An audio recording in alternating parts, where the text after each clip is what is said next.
Next, we put the setup into my friend's car, who is a fellow instructor and a fellow reformed communist. He's a little bit bashful, so he didn't want to be on camera. Either that or the authorities are looking for him, so he didn't want to be identifiable. Be that as it may, he just picked up this car.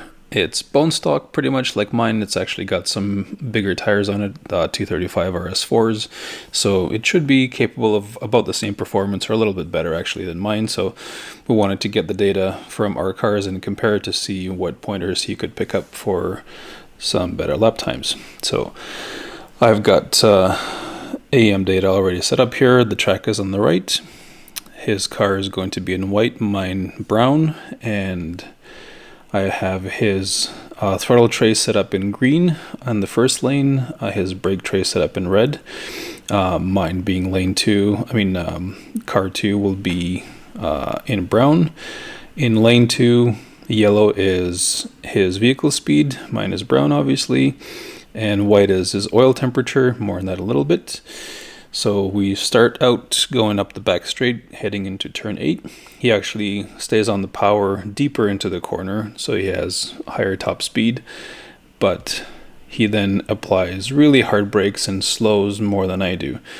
And lap time is the integral under the vehicle speed curve, not the absolute peak. So if you have to brake harder and then over-slow to not upset the car, then your absolute top speed matters much less than the speed that you can carry through the corner.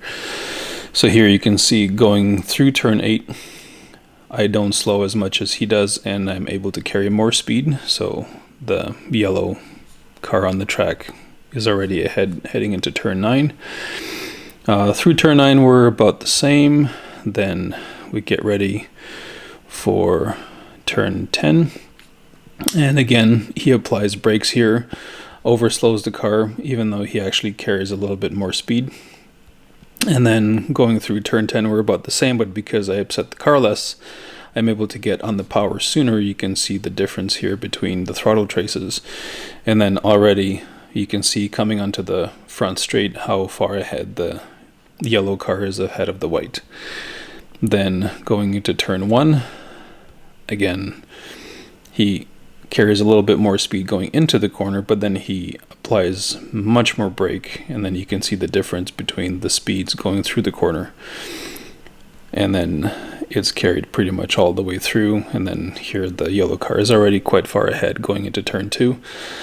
Turn 2 as well, he slows a little bit more than I do, much more comparable, but again I'm able to get on the power sooner and be on full throttle.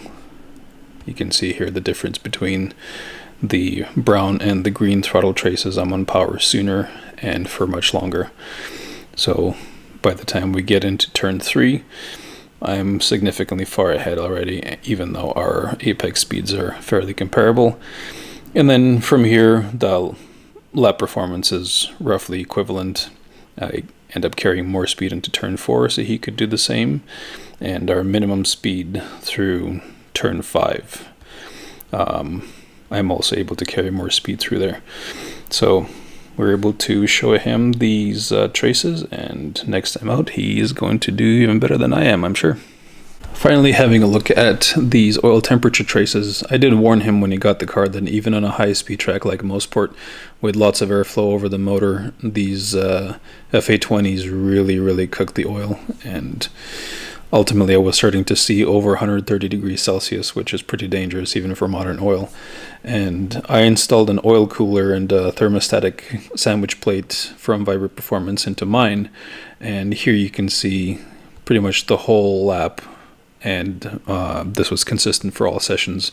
I didn't see oil temperatures going over 107 or 108 Celsius, whereas his on this lap alone started at 124 and ended almost at 130. So he didn't drive much longer this weekend because he realized that he needs to go home and get himself an oil cooler.